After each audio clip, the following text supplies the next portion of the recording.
एक तरफ जहां मुंबई में दही हांडी की तैयारी जोरों पर है, तो वहीं मुंबई से महज 200 किलोमीटर दूर रायगढ़ के समुद्र तट पर दो संदिग्ध बोट मिले। उनमें से एक बोट में 3 AK-74 और उसके कारतूसों से भरा बॉक्स बरामद हुआ है। आपको बता दें कि हथियार मिलने के बाद पूरे महाराष्ट्र में हाई अलर्ट है। जिस तरह से समंदर में बहकर आई बोट से हथियार मिले, उसने सुरक्षा एजेंसियों के कान खड़े कर दिए हैं। और अभी तक ये पता नहीं चल पाया है कि हथियार बोट में क्या कर रहे थे। बोट से जो गन बरामद हुई है वो एक बेहद खतरनाक और एडवांस आर्म्स है, जो 1 मिनट यानी कि एक राउंड में 650 बुलेट फायर कर सकती हैं। AK सीरीज का यही खतरनाक वेरिएंट रायगढ़ में एक संदिग्ध बोट से बरामद हुआ है।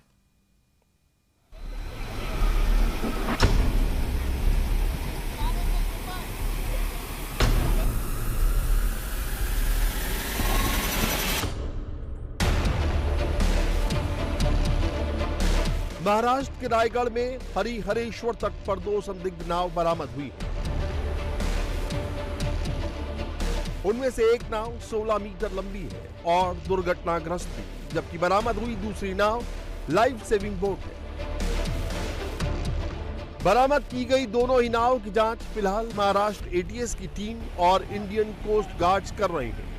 महाराष्ट्र से लेकर दिल्ली तक सुरक्षा एजेंसियों की टीम अलर्ट हो गई।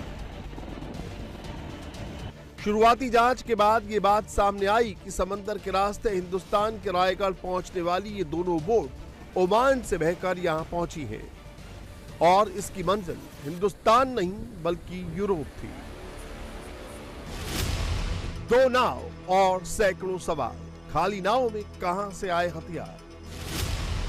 महाराष्ट्र के रायगढ़ में दो संदिग्ध बोट मिलने की खबर सनसनीखेज थी, लेकिन सबसे बड़ा सवाल जो परेशान कर रहा था वो था नाव से बरामद की गई 3 AK-74 और गोलियों से भरा बॉक्स।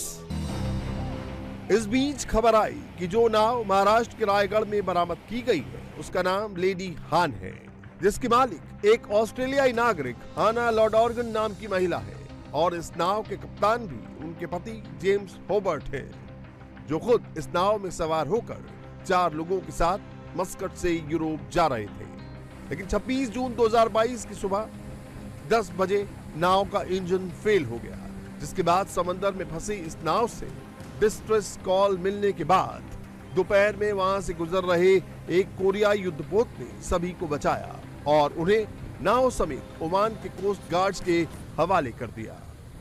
लेकिन उस रोज समुद्र में हाई टाइड होने के चलते लेडी हान नाम की इस नाव को खींचकर तट तक नहीं लाया जा सका, जिसके चलते ये नाव बहते बहते 2 महीने बाद हिंदुस्तान के रायगढ़ में हरिहरेश्वर तक पहुंच गई। ये बोट मस्कत से यूरोप की ओर जा रही थी और करीब 26/6/2022 को इस बोट का इंजन ये खराब हुआ और बोट पर जो लोग थे उन्होंने एक डिस्ट्रेस कॉल दिया। कोरियन नेवी की बोट आसपास थी। उस कोरियन नेवी के शिप ने इन सभी लोगों को रेस्क्यू किया और रेस्क्यू करने के बाद उनको ओमान को सुपुर्द किया। उस समय हाई टाइड होने के कारण इस बोट को उसका टोइंग नहीं किया जा सका और हाई टाइड के कारण ये बोट ड्रिफ्ट होते हुए श्रीवर्धन की तरफ आई और श्रीवर्धन के किनारे पर आकर लगी। महाराष्ट्र सरकार ने फिलहाल इस बात का जवाब दे दिया है कि ये नाव किसकी है और ये यहाँ रायगढ़ कैसे पहुंची।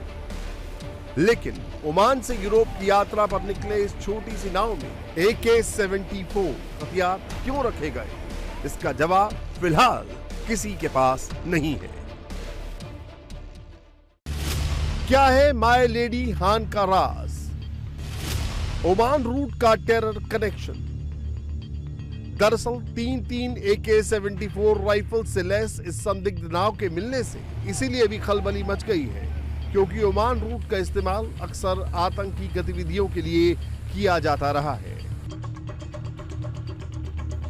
जी हां, यही वजह है कि महाराष्ट्र सरकार और सुरक्षा एजेंसियां अभी फिलहाल इस मामले में आतंकी कनेक्शन से इनकार नहीं कर रही हैं। फेस्टिवल का सारा सीजन चल रहा है ऐसे समय कोई भी रिस्क नहीं ली जा सकती, इसलिए सबको अलर्ट पर रखा है। किंतु अब बोट के बारे में पुख्ता जानकारी हमारे पास आ गई है। देखिए, टेरर एंगल के संदर्भ में अभी कोई पुष्टि नहीं मिली है। अभी तक जो जानकारी मिली है उस जानकारी के अनुसार ये ड्रिफ्ट होकर ये बोट आई है, जिसकी पूरी जानकारी मैंने आपको दी है। किंतु ऐसे मसलों में कोई भी एंगल हम कभी रूल आउट नहीं करते, उसकी पूरी तफ्तीश हम करते रहेंगे।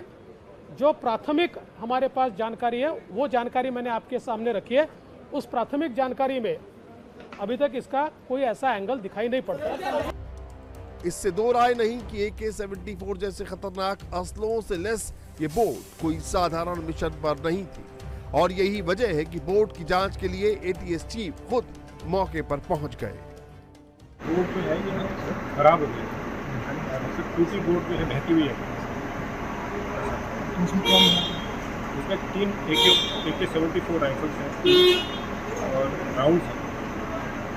ये बोट के अंदर थे और ये अभी तक की जो स्टोरी पता चली है शायद ये जो सिक्योरिटी गार्ड था बोट का उसके लिए। अभी तो जानकारी का किस तरीके से मिली? अभी इन्वेस्टिगेशन ये शुरू कर रहे हैं कि बोट कहाँ से थी, कैसे आई, यहाँ पे वेपन इसमें क्यों थे। हालांकि इस बोट को लेकर अब तक जो बातें सामने आई हैं उसके मुताबिक इस बोट के केबिन क्रू की सुरक्षा नेपच्यून ग्रुप नाम की एक एजेंसी कर रही थी, और ये खतरनाक हथियार भी उसी सिक्योरिटी एजेंसी का था, जिसे वाटरप्रूफ बॉक्स में रखा गया था। लेकिन मौसम बेहद खराब होने के चलते कंपनी के सिक्योरिटी अधिकारी रेस्क्यू किए जाने वक्त हथियार अपने साथ नहीं ले जा पाए, और बाद में ये बोट बहते बहते रायगढ़ पहुंच गई। बहरहाल कहानी और कयासों के बीच सच क्या है जल्द ही सामने आ जाएगा, क्योंकि ATS रायगढ़ में अपने मिशन पर लग चुकी है। बोट के अंदर कुछ दस्तावेज भी मिले हैं, वो दस्तावेज किस तरह के हैं उसका भी जो है जांच पड़ताल की जा रही है। लेकिन अभी तक इस पूरे मामले में किसी तरह के, हालांकि टेरर एंगल की संभावना से महाराष्ट्र सरकार और प्रशासन इनकार कर रहा है, लेकिन किसी भी संभावना को रूल आउट भी नहीं किया गया है। यानी कि प्रशासन हर तरह से इस पूरे पहलू को जांच पड़ताल कर रहा है कि क्या वाकई में जो बात अभी सामने आ रही है कि ऑस्ट्रेलियन महिला का बोट है और समंदर में इस बोट का इंजन खराब हो गया था, इस वजह से यहाँ पर आया है, या फिर इसके पीछे और कोई वजह हो सकती है। हर एक पहलू से जांच पड़ताल की जा रही है। कैमरा पर्सन संतोष दिवटे के साथ Rajiv Singh, India TV, Raigarh. India TV हर वक्त हर जगह डाउनलोड करने के लिए सर्च करें India TV news Google Play Store या ऐप स्टोर पर।